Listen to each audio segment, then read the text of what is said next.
Hello, everyone. Happy Monday. Um, should be happy Monday. I mean, Mondays are Mondays. Get started on your work week. Those of you that might be tuning in from Europe, you're already done with your Monday. And if you're on the East Coast or West Coast of the US, you're just getting into it. And if you're my audience that's in Australia, which boggles my mind sometimes, you're getting started on your Tuesday. So, and I doubt you'll hear it, but if you hear a bunch of banging going on, my neighbor's getting their roof done. So if you hear some bang, bang, bang going on, that's what's happening. What's happening, Carl? How are you? Kevin, how's it going? Thanks for checking in. Hey, if you are watching, do me a favor and let me know where you're watching from, what part of the country, what part of potentially the world.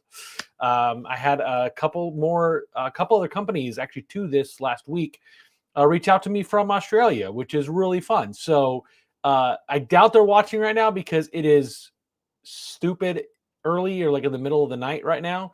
But they oftentimes watch after the fact. So if you're watching after the fact, hey, how's it going? Karting Mania is back in. We'll see if Karting Mania shows me how to do my job this week like he did last week. It was awesome. I loved it. West Coast Printing and Embroidery. Hey, what part of Oregon you at? Love the Pacific Northwest. The western half of Oregon is very similar to Arizona. It's pretty deserty, but a lot cooler. And oh my gosh, New Orleans. My family was actually just talking about how much everybody wants to go to New Orleans. My extended family. I was at my sister and brother-in-law's for my niece's birthday, and they're a bunch of musicians that are like jazz people, and my wife and I are like, we want to go for the food scene. I also love music, so I wouldn't mind the jazz, but Southern Oregon, yeah, beautiful country up there. That whole like West Coast Cascades, like any of that stuff in there, just beautiful. All right. So yeah, getting into it. New week. And now I don't know about the rest of y'all, but like September 21st is like officially the start of fall and autumn. And I don't know if other parts of the country this way, but there is a certain smell that all of a sudden hits some mornings that lets me know it's a change of season. Today was that day in Arizona. I got outside. I was watering some of my grass and just doing a couple things. And I walked outside and I was like, it smells like fall. That just makes me happy. And I don't know if you guys know Arizona, but we oftentimes, I'm going to pull it up. We oftentimes are still in the hundreds, well into the hundreds through most of September. Y'all, we got 83s. We got low 80s on the horizon with lows in the 60s. If I wasn't traveling so much, I'd be mountain biking every freaking morning, but I travel, so it is what it is. Speaking of some of the travel stuff, this week I'm in Minnesota at SPSI at their 50th anniversary event. So if you're interested in like doing some learning, maybe a little bit more about some screen printing or embroidery or DTF, and you're in the upper Midwest area, I believe you can still register to attend. So head over there. DTF, which is the day I'm teaching, is Thursday, the 25th. The 24th is embroidery. 23rd is all about screen printing. So pretty stoked to go up there and be a part of that event. They got a great crew up there. They have they're one of the few companies I've had some experience with their BYHX boards, but they've got some good equipment there. I'm really impressed by how they are managing their foray into DTF. They've been doing embroidery and screen print for a long time, but they are a couple years into doing DTF, but they've kind of done it a little more methodically and kind of taken a little bit slower attack to it, which I think is garnering them a little bit more settled experience with it as they've launched it. But yeah, good guys up there, and it'll be a fun event. So if you can make it, sign up and come. Love to see you. All right, this week we are talking about hot peel film and why hot peel does not always peel hot peel, or doesn't always peel hot. Sorry, too many uses of the word peel. Anyway, so oftentimes, and I experienced this a lot when I was at Superstore. We experienced that as a company where we would have a lot of people respond that their hot peel wasn't peeling hot.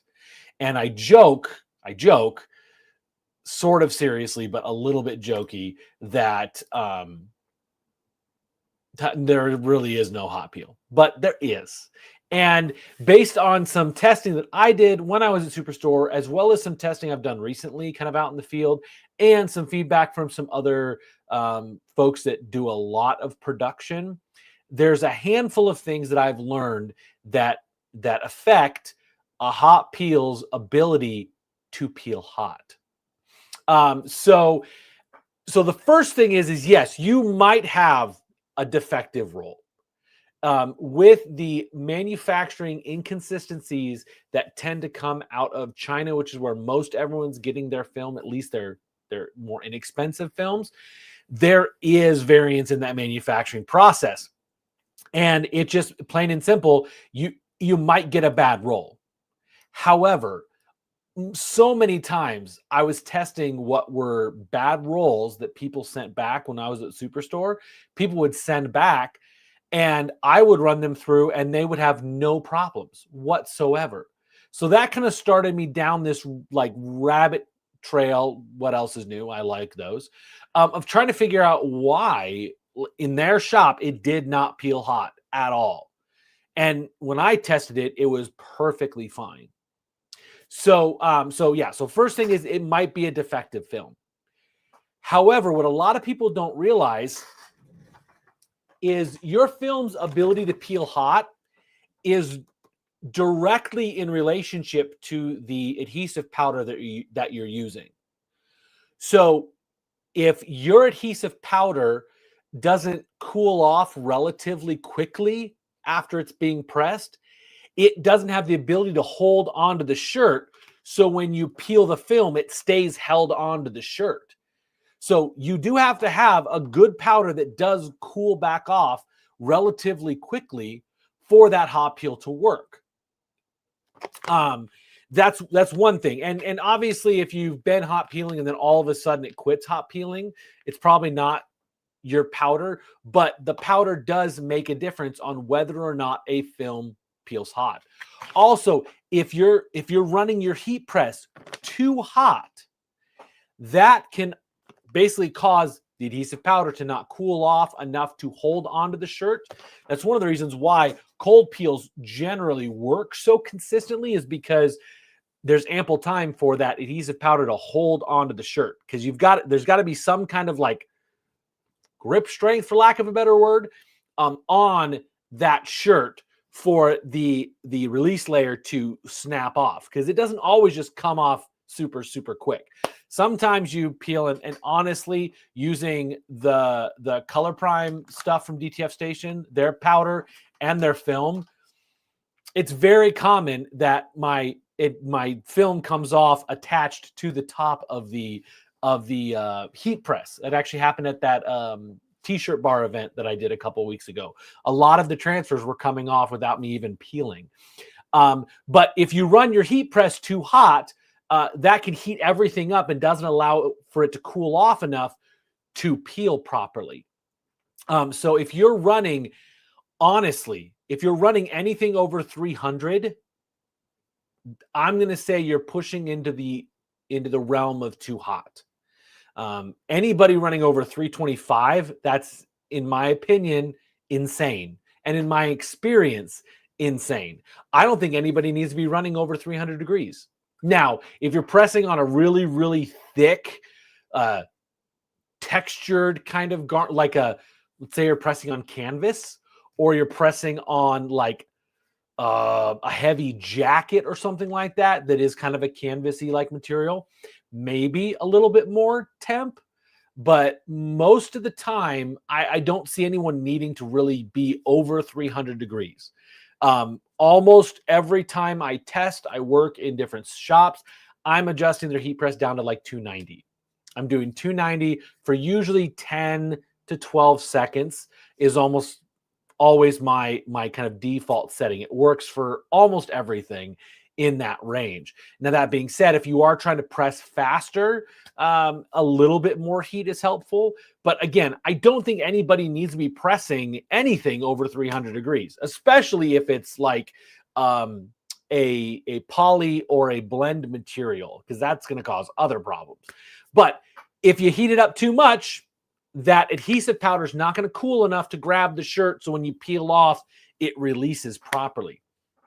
It's one of the reasons why a lot of shops will use a wadded up or balled up t-shirt and kind of rub across it real quick. What that's effectively doing is cooling it slightly or delaying that peel long enough for that adhesive powder to grab onto it. So your film might be bad. That's possible. Your adhesive powder may not be optimized properly to cool quick enough for that hot peel to work right.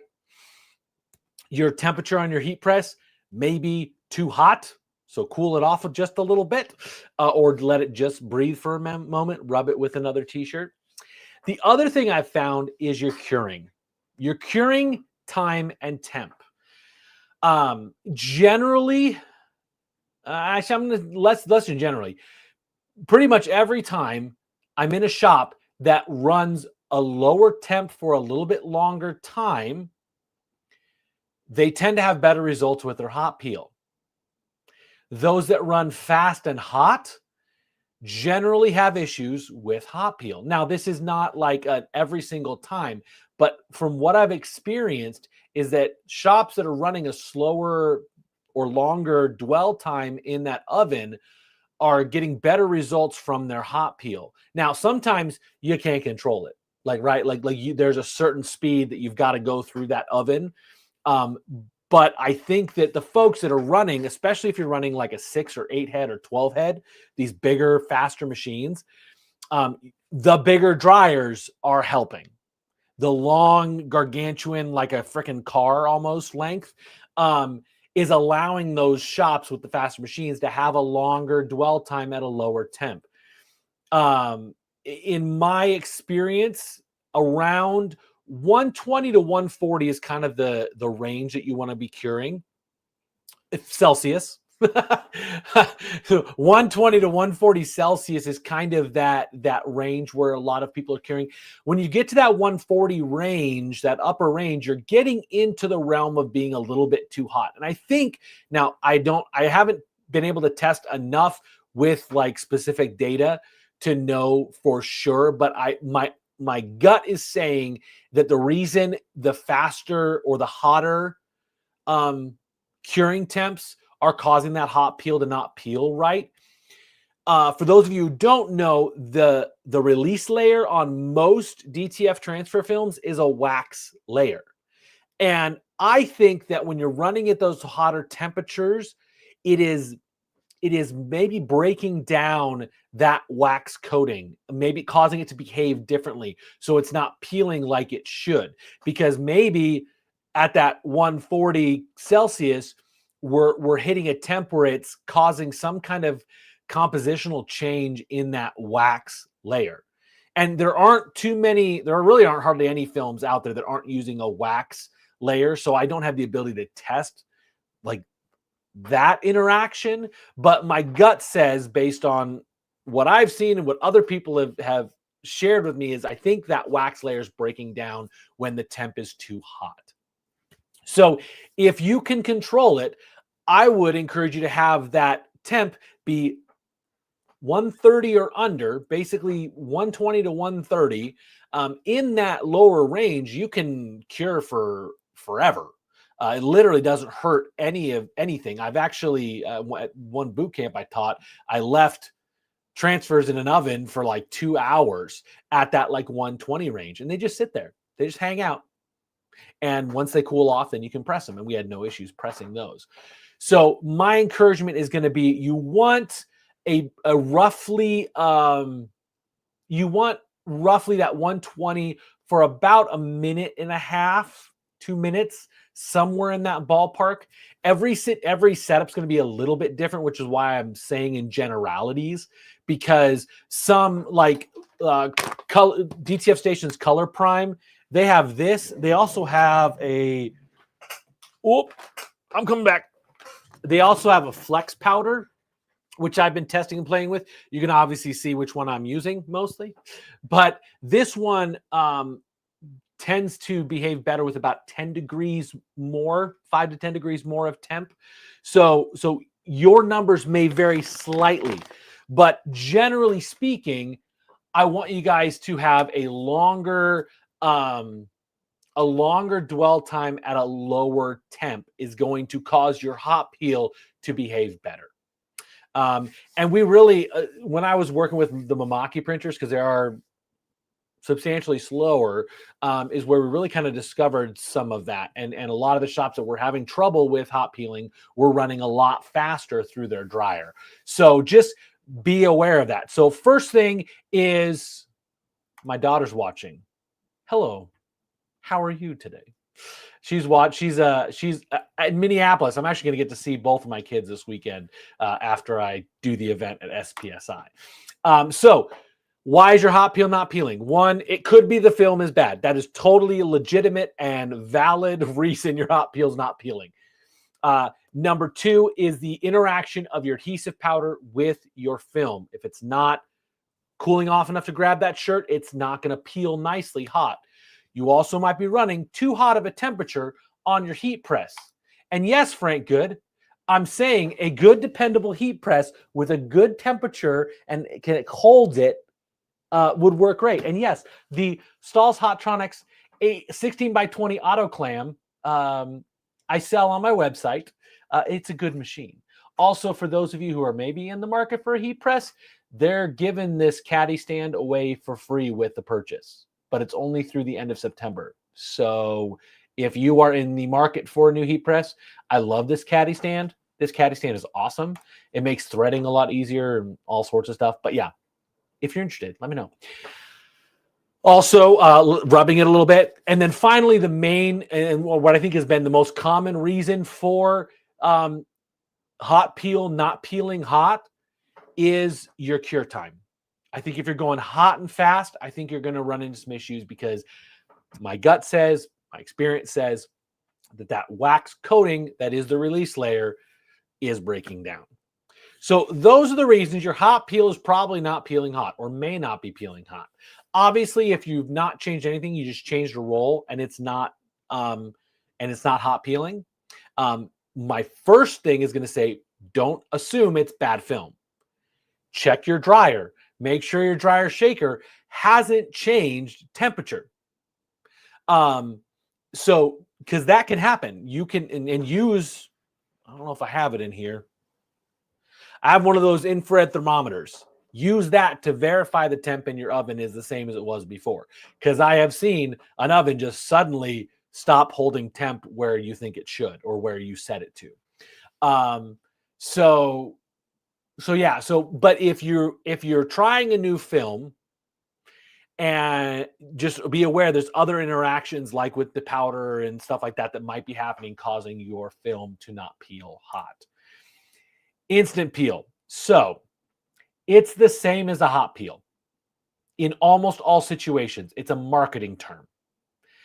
Instant peel, instant hot peel, hot cold peel. Those are all generally advertising or marketing terms. There are some, I say that because there's no standardization of what that term means. There are some instant peels that you cannot peel cold. You have to peel them hot. There are some hot peels you have to peel hot. So there's really no standardization for what an instant peel actually means. So I have used what were advertised as instant peels, and they worked great. The DTF Station, or the Color Prime is DTF Station's brand of consumables. Their V3 Quick Glide is a super, super hot peel. Like I can peel it immediately. So, like I said, sometimes it comes off when I lift the heat press. It comes off, so it just depends. But that's a great one. Honestly, the only way you can find out if it's a decent one is to use it. And because of the inconsistencies that do come in your batches from China, my advice on that is to buy from somebody reputable that is going to back the product. Because if you buy in bulk direct from China and you get a bad batch, you're kind of out of luck. The color prime from DTF Station is manufactured in Korea, so they are a totally different place. I think the consistency is way better coming from that. And then there are some American manufacturers that are making some films. There's also a bunch of European films. Generally, the European films are a little more consistent as well. So not to say that you can't get consistent film from China. It's possible, but it's hard because it's hard to know who the actual manufacturer is of any of the stuff that people are selling, because they all just rebrand it as their own name, and who knows where it's coming from. Could be coming from all the same place and we don't even realize it. But yeah, so the color prime from DTF Station, they have a universal, and I think they have a quick glide. They have a couple different ones. Those are really good, really consistent. And then those are, I don't feel confident in naming too many other ones because I don't know where they're necessarily being sourced from. So if I know where they're being sourced from, I generally will share them if I've had experience with working with them. But the hardest thing is just finding where stuff is sourced from. Now, I will say that film, then this is away from the hot peel and more just discussion about film. I actually saw a post about it this morning. Somebody changed film and the colors were dramatically different. That can happen. I also have seen where you change film and the color doesn't change at all. So from a color profiling standpoint, ink will always change your results, your output. It's always going to look off or different.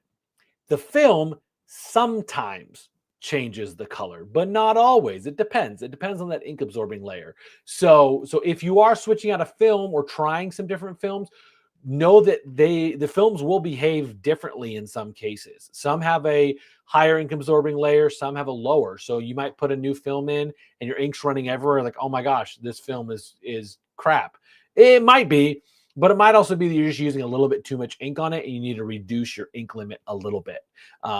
It might reduce the colors you can produce, because if you can't lay more ink on it, you're not going to get as good of a result. But it could also be that you were just running a film before that had an insane ink absorbing layer, and it's just reduced a little bit. So just be aware of that when you're switching out films.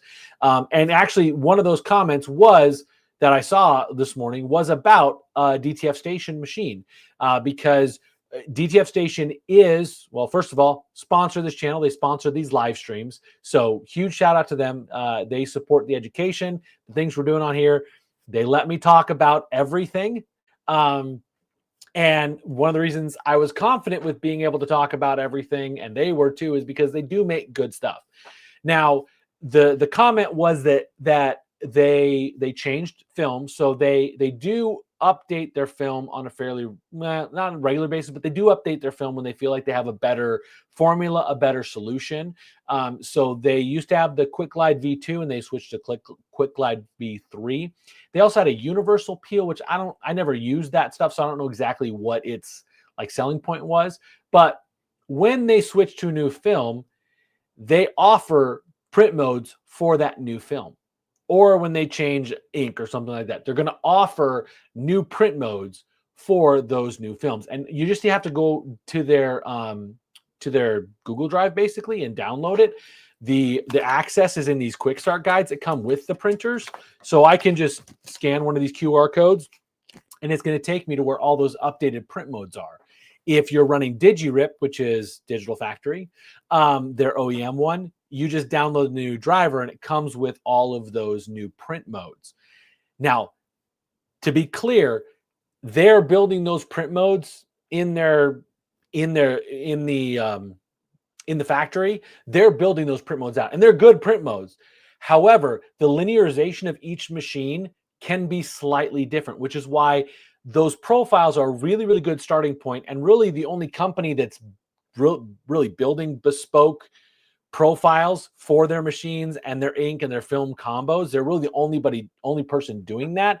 Again, another reason why I wanted to partner with them is because they do that. They profile all of their stuff. But it's not going to be perfect because the linearization, how each nozzle fires each color is going to be slightly different from machine to machine. And also depending on the power supply you're running from the wall, if you really, really dirty power that's got a lot of noise and a lot of junk in it, it can cause it to print slightly differently. So when you switch out your film, sometimes, and even with the DTF station stuff, you might get a slightly different result, even though all you did was change your film. And that's just because there are slight variations in the linearization and the firing output of each machine, which is why still having a profile built for your machine is the best way to get the best color. Now, you can still get really great color with the defaults that come on these, but they are going to change slightly if you change a film or an ink or something like that. So be aware of that. Again, huge shout out to these guys. And I'm going to be at their booth at Printing United. So if you're going to Printing United in Orlando in actually exactly a month from today, October 22nd, 23rd, and 24th, I will be at DTF Station's booth on Wednesday and Thursday. And then on Friday, I'll be wandering the show, just checking out, seeing what's out there and talking to people and just finding out if there's anything new on the horizon for DTF printing. Yeah, so that, one other thing about film. If you drop it or poke it or bang it, like even if you're like holding your roll of film, this has not got any film on it, but even if just something impacts the side of your film, it can damage that release layer and damage the ink absorbing layer. So any kind of pressure or hit or bang that happens to the actual film on the roll can damage it. Now, it doesn't mean it damaged it all the way through, but if you start printing, you see this like weird mark that's kind of in the middle of your prints, it probably got hit or bumped. You can even do it when you're loading the film. So just be careful and aware of that. Now, if you do have that mark show up, you may not have lost the whole roll, but you're going to lose quite a bit because it's going to go down through all those layers. So you just need to remove enough to get rid of those layers, and that should cover you from the film standpoint. All right, we got some questions coming in, so we're going to answer those. If you guys do have questions, let me know. I want to answer them, and even if they're totally off topic, they can be totally off topic.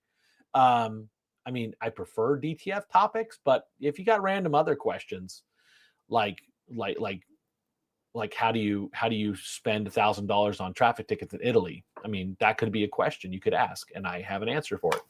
All right, here we go. Could an issue with the powder source cause grainy prints? No. Your powder will not cause grainy prints.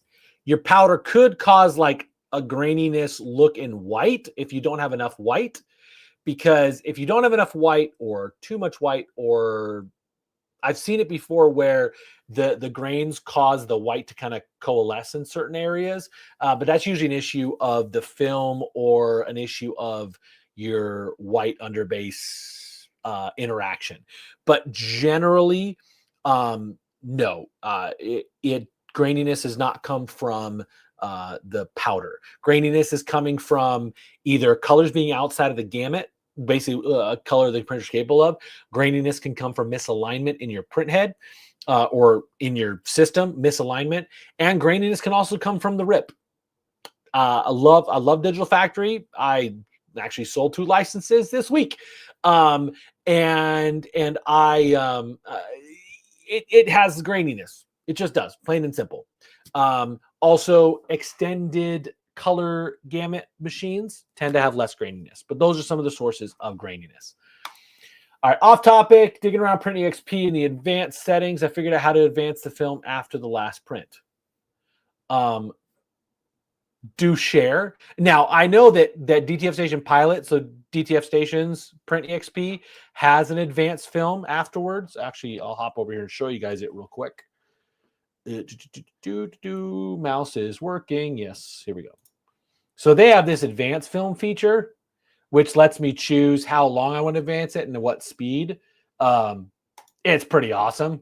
I love it. But yeah, Carl, if you have a way to do it in like just standard Print XP, please show me, because people would love to know that.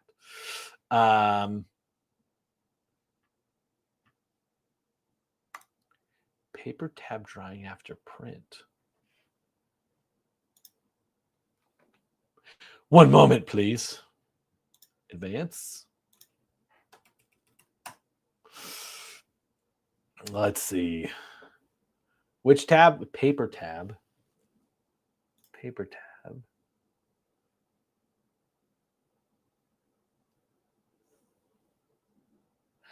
Okay, so I'll have to test that, and if I figure it out, I'll make a video about it. My concern about that is it's going to do it after every print, not just after you're done for the day. Um, I'll have to look more into that, Carl. But thank you for the heads up. I'm gonna look into that for sure. All right, next question. With a two-head printer, do you address the color? How do you address color dropout? Mainly the light blues and the pinks. Now, by dropout, do you mean like where it's like if you're trying to print a solid block of a color, it's kind of wavy? Is that what you mean?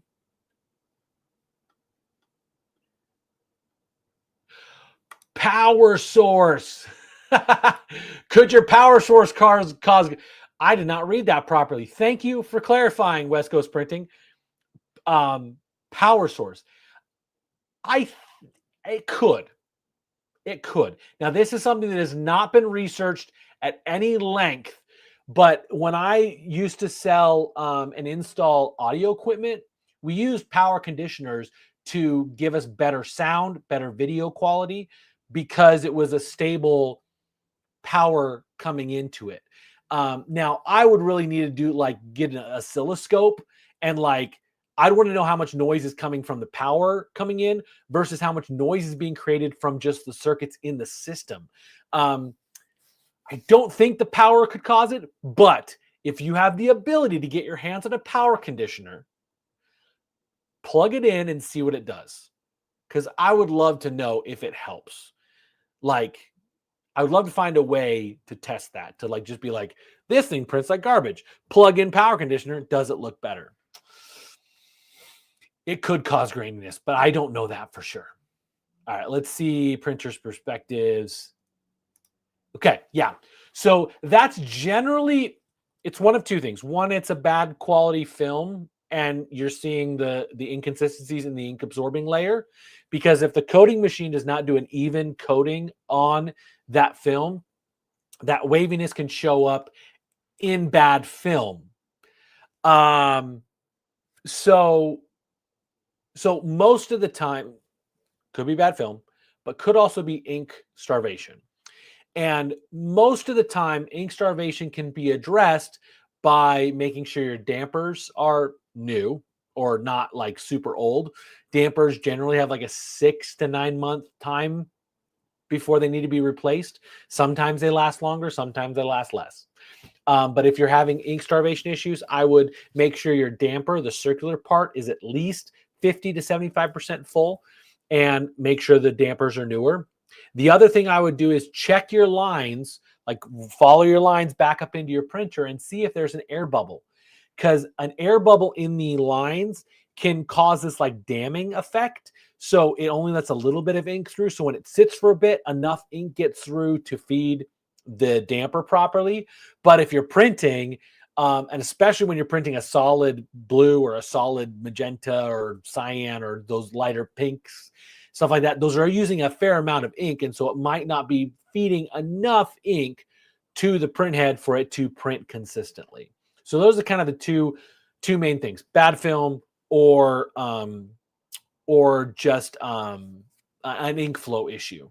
Now, there are some lower quality inks that have that on a regular basis. I know a lot of folks that run the Ink Bank 5600 series stuff. Their cyan is notoriously ink starvation-y. I'm making up words, whatever. They're prone to ink starvation. Well, Ink Bank has actually made a 5608 to counteract that exact issue. And it's a substantially different color. So if you profiled, you're going to run into some other issues. But the one shop that I know that was having an ink starvation issue, they switched to 5608 and immediately it was better. So it could be your ink too. Better quality consumables will give you better results. Yes, they are more expensive. Yes, the Color Prime ink is kind of expensive. Yes, the DuPont ink is kind of expensive. But those inks are just perform at a much higher level across the board, both for color and for like longevity. Like I've mentioned more than a few times, I ignore this printer a lot. One time I left it for 16 days and I have no clogged nozzles, nothing. And I think that is coming down to using the Color Prime ink. I think that's what it's coming down to. All right, next question. Is Neostampa much faster than Digital Factory in ripping? And guys, I use CADLink and Digital Factory interchangeably. If you walk up to Fiery and call it CADLink, they're going to act a little upset. But when you order your license, it still comes from CADLink. Whatever. Anyway, is Neostampa faster? Yes, most of the time. I have found it to be much faster for ripping. But I've also seen it slow down sometimes on certain drivers in Neostampa. I'm not shy about it. My favorite rip is Neostampa, 100%. It is my favorite rip for color mostly, but it also has some unique features like shortcuts like Control-Z to undo and other things like that. And it is generally a faster, more stable program. Also, I don't know how many of you guys out there are Digital Factory users, and the servers went down Friday last week and people couldn't print because Digital Factory, CADLink, whatever you want to call it, has to connect to the internet to work. You cannot run it without it being connected to the internet. And we saw what happened when the server went down is everybody running Digital Factory all of a sudden couldn't print anymore. And so that is definitely a little bit of a concern, and why this is a Neostampa dongle. Yes, Neostampa uses physical dongles. And it's for this exact reason that Neostampa uses physical dongles, because they're not requiring you to connect to the internet to verify license. They're just using this physical dongle to make sure that you have an active verified license of Neostampa. So that was one, honestly, last Friday was for a lot of people a really bad day because the servers were down for Digital Factory. And it wasn't just Digital Factory, even DGF Station's DigiRip, which is their Digital Factory OEM version. Coldesi uses Print Optimizer. That is also a CADLink knockoff. And when those servers go down, those softwares go down too. So that's another reason why I love Neostampa, is because I can use it without the internet. If my internet's down, because shoot, I don't know how many of y'all have internet outages sometimes, and you can't print because you don't have access to the internet. Another reason I really like Neostampa. So, how much faster? Carding Mania said yes. How much faster? Let me see what other questions we have, and maybe we'll do a test. Maybe we'll do a competition. I'll throw some images that are the same and see how long it rips. We'll see. Okay.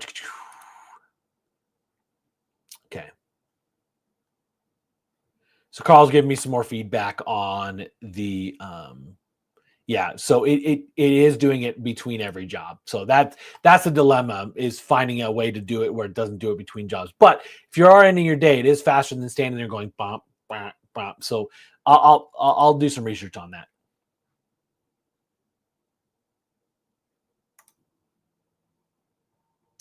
TechSource, they're a good company. So definitely, if you're having more starvation issues, reach out. But check the dampers. Make sure your dampers are less than 6 months old. If they're older than 6 months, it might be the dampers. And also check those ink lines for any air bubbles. Also, your system might have inline filters on your inks. Some of them have the little disc filters. I would check and see if any of those are clogged. Those are also replaceable parts if your system has inline filters. Not all printers have those inline filters. So, what causes the first 2 to 3 millimeters of the print to have a hazy white print? The color's perfect. Lana, that is a great question. We saw it all the time, like off and on when I was at Superstore, and we could never find a really clear solution because we could never find out exactly what was causing it, because it would do it and then it would quit doing it. But what I can tell you is that it's helpful if you do a pre-print flash. So if we go over to Hold on one second. I just realized my logo's up there in the corner blocking some stuff. So if you go to settings, pre-flashing, turn that to open, or pre-print flash, turn that on or open or whatever. What that's going to do is that's going to do an initial flash of all of the inks right before it starts printing, which should help. But again, that was one one of those bugaboo ones that we never had a really clear solution for it. A lot of shops will just put like a random thing at the top of the gang sheet to basically a throwaway, whether it's an order number or something like that. If you're doing like a order number at the top of it, then that gets that little bit of it. But I wish I had like this fixes it 100% of the time solution. I just don't. Like I said, the preprint flash does help in a lot of cases, but it doesn't always address it. But yeah, that's a pretty common thing. And I've talked to Host and Soft folks. I've talked to the printer manufacturers, and no one really has a good explanation as to why it does that sometimes. So I wish I had a good answer for that. But you are not going, well, this is not the indication you're going crazy, Lana. You could be going crazy, but it's not because of this. Let's see. Yep. Changing. You got the printer in February. Yeah. Yep. I would say you probably should change those dampers. Probably. Especially if it's a newer problem. If it's a problem you've had from the get-go, something different. But if it's a newer problem, I'd probably change those dampers. They're not super expensive. Yeah, they're $10 a piece, depending on where you get them from. But they are considered a consumable part. So I'd swap the dampers out first. Filters, double check with TechSource. I don't know what exactly the life is on filters, but I think they're a little longer than the dampers, but check with them. Should you have a different ICC for 6-pass or 8-pass? Yes, you should have a different one. So ICC profile is technically just ink and resolution dependent. Technically. There's a whole lot of other nuance around it. But 6-pass or 8-pass, most of the time those are different resolutions. They're different like ways of laying the ink down. 8-pass lays down more ink. So yes, anytime 6 or 8-pass, you're going to need a new ICC for that. So consider an ICC profile as being ink and resolution dependent. If you change either of those things, it's going to be a dramatic shift, which is why some ink manufacturers can, other ink manufacturers can sell or give you an ICC profile that works on multiple machines, as long as the resolution and the ink is the same. So that's what, but again, there's more to it to get a really good profile built. You also have to have some good linearization. Without good linearization, the ICC profile doesn't function right. And I got to delve into that a little bit more. So Carl, yeah, I don't think you mentioned the email that you're using the same ICC profile. So yes, that could cause all sorts of problems for you, for sure. All right, let's do it. We're 48 minutes into the broadcast. Let's do a speed test on in-edit Neostampa versus Digital Factory. So let's hop over here. And let me switch my bottom monitor real quick so I'm not looking off to the side. All right. Let's do Neostampa first. And y'all, my niece's I mentioned I have my niece's birthday. I had her come over and we made a custom shirt for her. So we made a capybara because she thinks that they're adorable because, well, quite frankly, they are. And then anybody know this reference? If you know this reference, you're my people. I did stick it on the sleeve of her shirt as a homage for her parents to recognize. So if you know what the ROUS stands for, drop it in the chat. Let me know. Okay, let's do this. Let's create a new job with my Prestige R2 Pro. We're going to add the same files for both of them to make sure that all things are equal, right? So let's go to my PC, my downloads. Let's go to my shirts. And we're not going to do a super short one. I'm going to do kind of a long-ish one.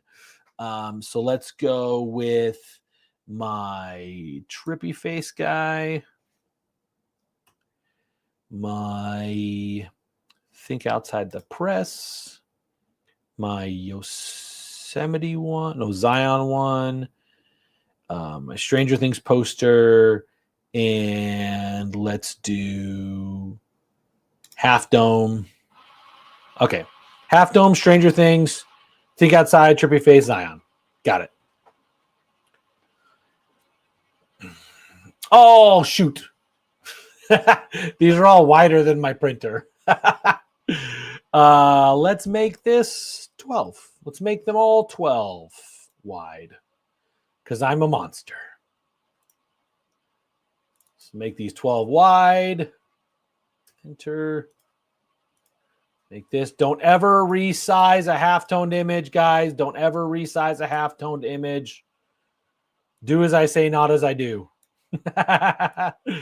Let's see. This is our Think Outside the Press. I need that 12. For those of you like, Jeremy, how can you see that? It's because I haven't changed my color. There we go. There it is. And this guy is 12, and that is 12. Awesome. So we've got 83 inches. 83 inches. Let me zoom out a little bit so you guys can see it all. So 83 inches, 5 images, 12 inches wide. I'm going to start my stopwatch.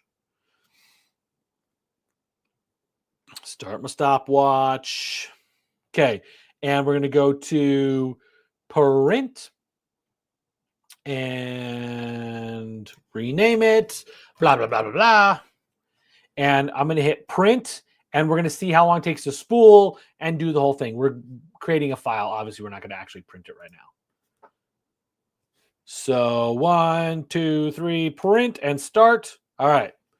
And if you look at the bottom here, my face is in the way. Let's get rid of my face for a second. We're ripping, we're prepping, we're processing, and it's done. 10.5 seconds, y'all. 10.5 seconds that took. All right, let's go over to Digital Factory. And let's go to the same printer. Ya boy has way too many printers in his Digital Factory. Okay, so let's go add image.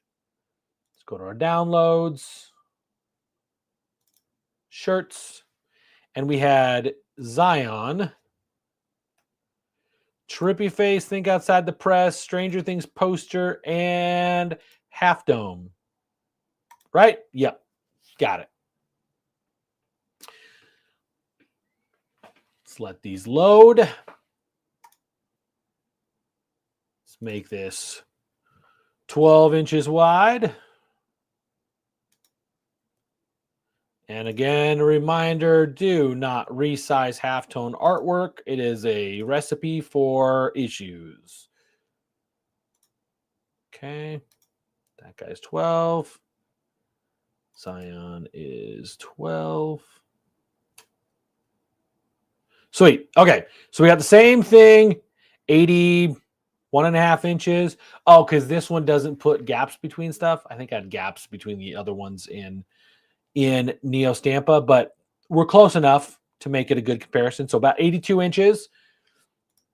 Click the top one. Let's bust out that stopwatch again. Here we go. Whoa, geez Louise. Okay, so Neo Stampa was 10.56, 10.5 seconds. Reset. And we're going to print. All right, here we go. Active. Spooling.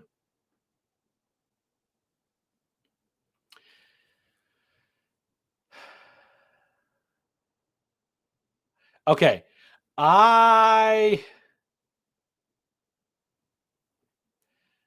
I knew it was faster. I was not.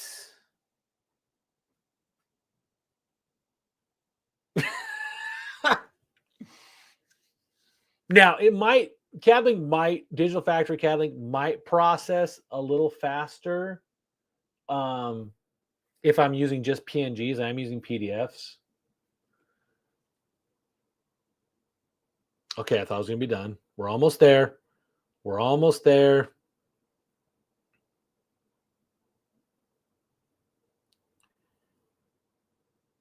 And, oh, it's not even done yet because I have to save the file.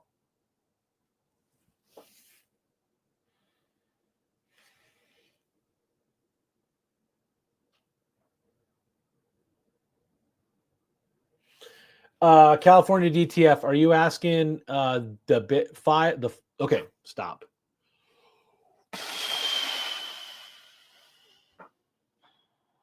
Whoops.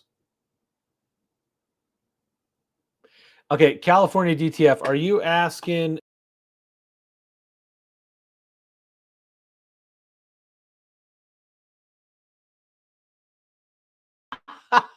Sorry about that. The program 32-bit. So I think I'm doing 64-bit. Well, I'm doing whatever it defaults to tell me to do in the software. So I'm not entirely sure. My assumption would be 64 because I think that's what Windows runs with, but I've not delved into that enough to know if it's the bit rate. But yeah. So I knew it was slower. I didn't know it was that much slower, guys. Like, I'm kind of, if you can't tell, I'm in shock a little bit right now. I will do some more testing to find out if there's like a faster, because I'm pretty sure that PDFs take a little bit longer to process in Digital Factory than PNGs do. I'll have to check that. But that's kind of shocking. That's actually really shocking. 10 and a half seconds for NeoStampa to prep that file for print. Yeah. Okay, well, on that crazy note, NeoStampa is actually cheaper than Digital Factory.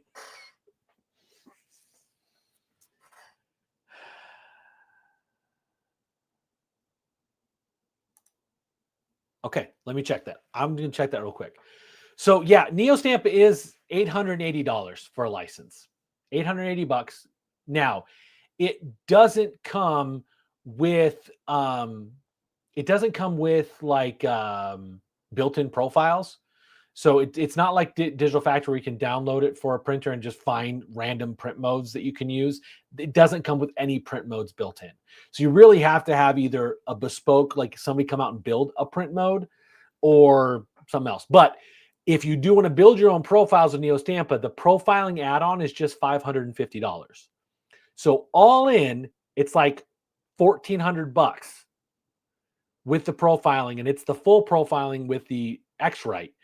Whereas with Digital Factory, like $945, I think, for the main license, and then the full profiling add-on is like another $900 or something like that. So, wow, I'm kind of in shock right now, guys, about that speed test. I'm going to do some more testing for sure, but that might be between that and the whole like server going down stuff.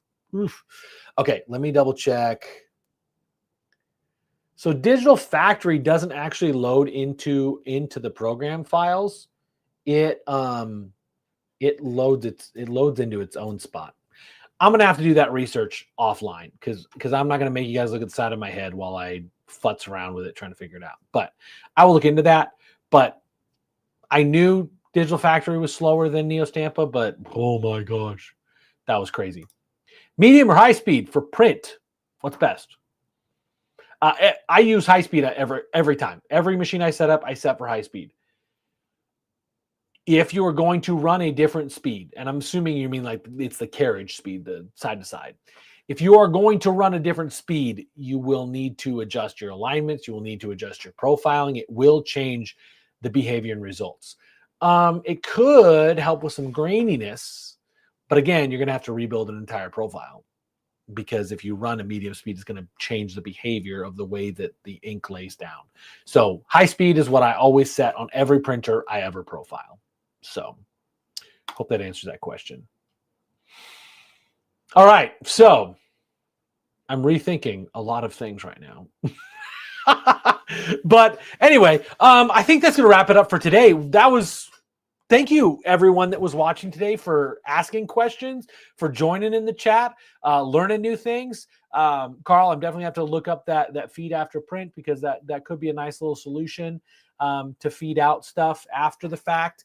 And I figured it was probably in there somewhere, but I like the fact it's got a button in DTF Station's pilot. Well, Alex, you got to give me another question if you want me to stay. I mean, I'll stay if you guys got questions, but generally, I think the questions were rolling. We're kind of fading off a little bit, but that's okay. But if you have another question, I mean, you can ask. It's fine. I'll answer it. I'm still working on that Willa DTF Beach video, guys. I traveled a lot the last couple of weeks, and I get home and I get bogged down with paperwork, because paperwork is something we all have to do, right? We all got to do our QuickBooks.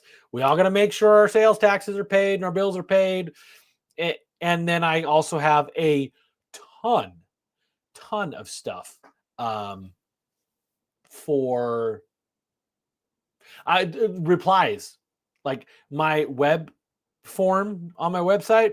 Yeah, I didn't realize it was dumping into my junk. So I had like 30 emails to respond to. So a lot of you probably got apologies for the late reply. Carl, I'm pretty sure it only works on DTF Station stuff. It might work on machines that have 2 firmware files.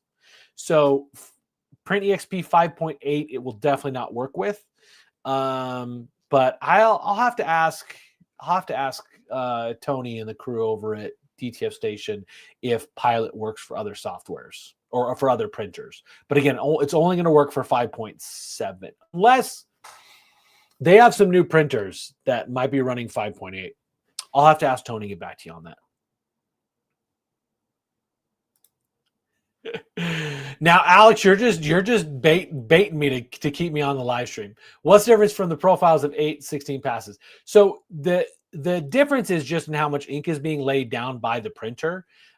So effectively, the profile shouldn't be any different in what they output, but how the calculations are done will definitely change quite a bit because of the way it's laying the ink down. So what's happening when I build a profile or a full print mode, but when I'm building an ICC profile, I'm going to take it a step back.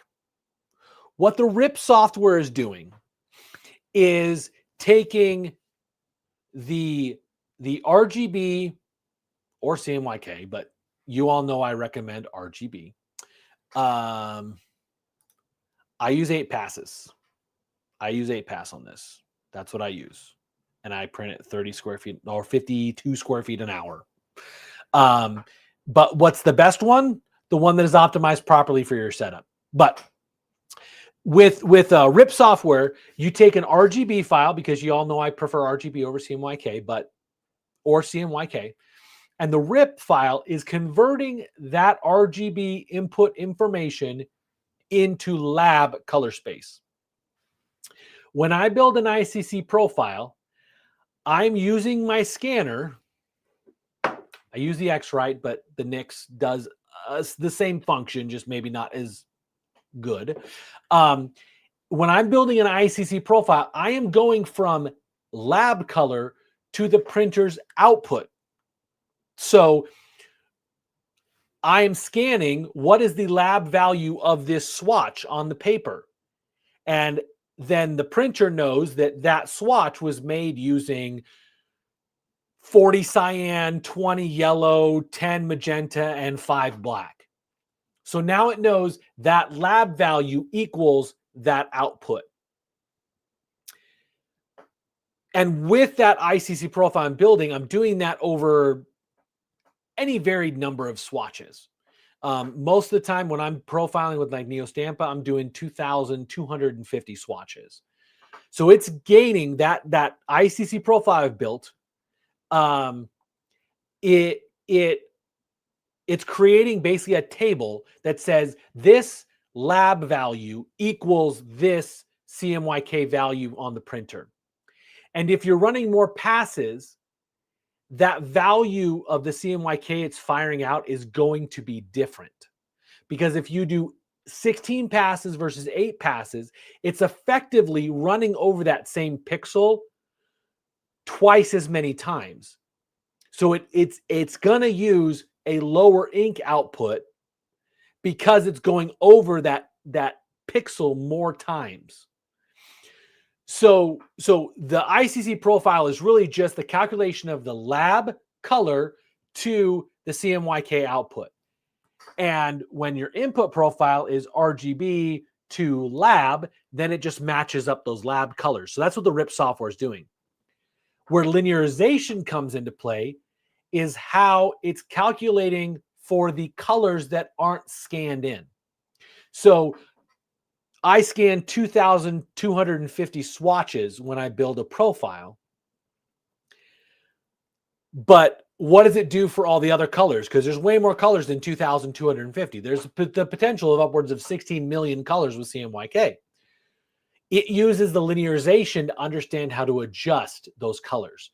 So it knows that this lab value and this lab value equal these CMYK values. And it knows that there's a color that's in between those two lab values. And so it uses the linearization to properly output that color. Does that make sense? So there's kind of like ICC profile is really technically just lab color to the CMYK output of the printer. That's why I say that it's only ink and resolution dependent, really. The linearization that we build when we build a profile is what's inputted into the calculations of that ICC profile. Without a good ICC profile, your good linearization isn't going to output right.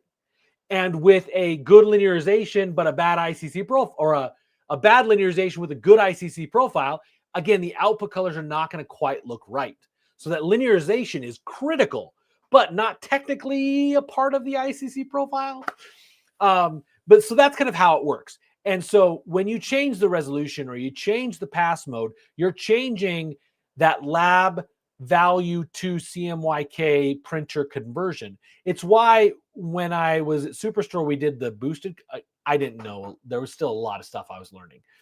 But I made those boosted color profiles, and it was by sticking a 6-pass ICC or an 8-pass ICC on a 6-pass print mode. And so what it did is it laid down more ink, or no, it was the other way around. Was the other way around? Whatever. It was basically falsely putting more ink down and causing more saturation, which screwed up the colors. They weren't accurate, but they were really crazy and vibrant. But that was even before I learned some of the input profile stuff. Yeah.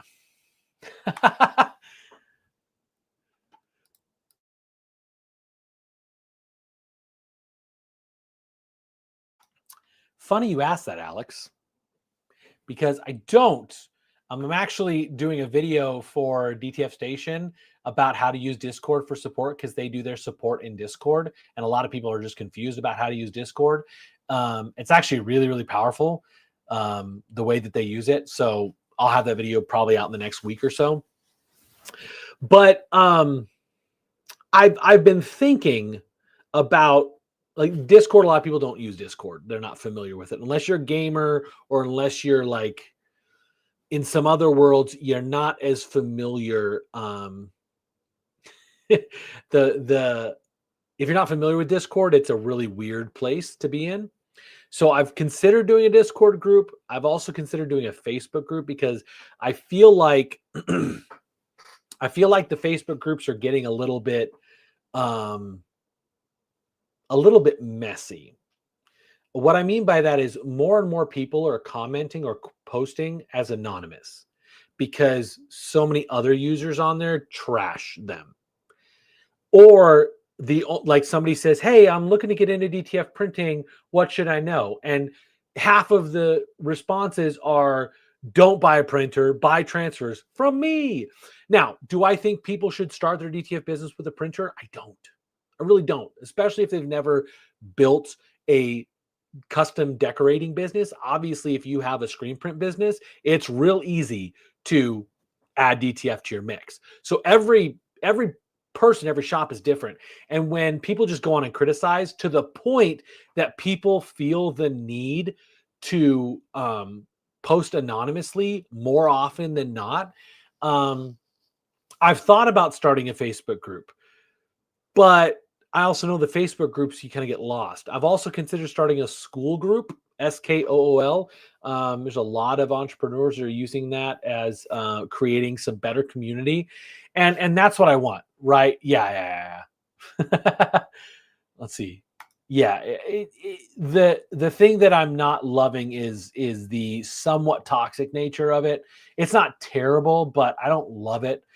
Which is why I'm looking at either doing like a school group or something like that, or maybe Discord, where we can share stuff, we can ask questions, we can without the risk of getting trashed, right? Because when you ask a question, you're not asking because you want to get just people telling you you're wrong or all this kind of, you really want some helpful feedback. It's actually one of the things I love about the way that DTF Station does their support. They use Discord because it's like the Facebook groups, but instead of people who have like 86 different opinions on how to fix something, it's actual text you're talking to. And they actually have built an AI in Discord that is tracking and assimilating information from every support ticket on there and creating, basically, when you ask a question, Marcus, the AI on there, has all of every single tech support ticket that's ever been done in Discord. It has all that information for how they solved it. And so most of the time, Marcus will give you either a previous like thread where they solve the problem, or it's going to tell you how to solve it. Like, it's kind of crazy how smart that AI is getting. And it's just going to get smarter the more people do support on Discord. And so that's one of the things I love about the way they do that, is that it's not only making their tech smarter, because their techs can use Marcus to find other posts that are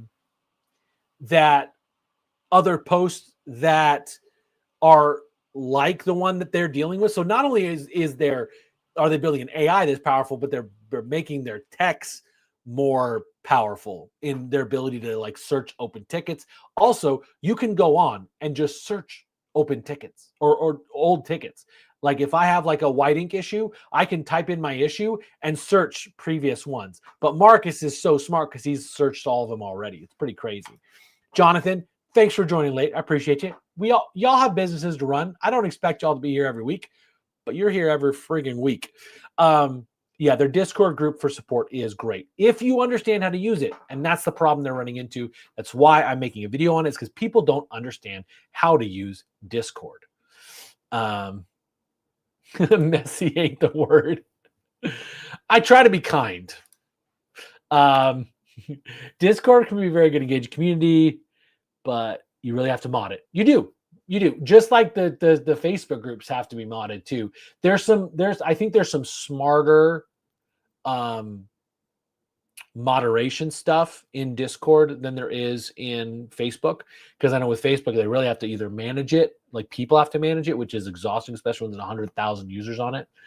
But the more printing I do, the less I actually know. Yes, Batuba, 100%. I feel that way about profiling. Every time I thought I was like understanding more, I learned something new, and like, I know nothing. But I'm at the point now where I actually do know something. So winning. Yeah. All right, cool. So if there's nothing else, guys, we're going to sign off. I've got a bunch of videos to record today. Got to get that stuff out for DTF Station and work some more on the beach will at DTF, the beach vacation stuff, because it's some good stuff and some fun stuff, but it's taken a while to edit. And yeah, I'll be in Minnesota this week. Again, if you happen to be in the upper Midwest area and you want to come and join me at SPSI this week, sign up right there. And if you are going to Printing United, either come see me or at DTF Station's booth, or message me, email me, Facebook, Instagram, smoke signal, whatever. We can meet up. If you want to have a meeting, you want to chat about some stuff, there's a couple companies I'm actually meeting with for like a longer conversation. I'll do those on Fridays. Alex, you're obviously an American, because if you're watching overseas, I know Karting Mania in the UK is probably upset that you're calling it soccer because it's football over there. I don't. Phoenix Rising is a Phoenix football team, soccer team, and they are great, but they are not in the full MLS. But their games are a lot of fun. I haven't been to them, but I've watched them on TV a couple times. They rowdy.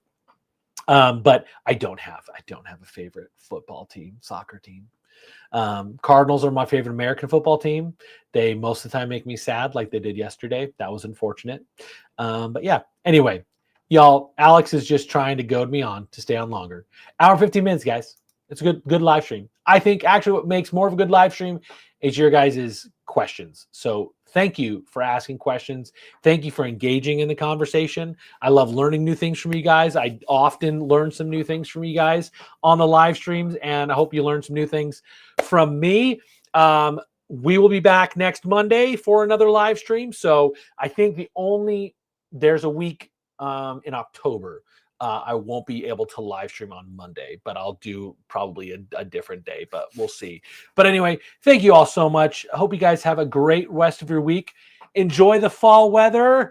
Like I said, it smelled different in Arizona this morning. That makes me excited. More mountain biking in my future when I'm not on the road. And there's also another big trip I'm really excited about, but I got to get it finalized, and I'll share that with you guys probably next week. All right, that's it. Bye. Have a great week. See you later.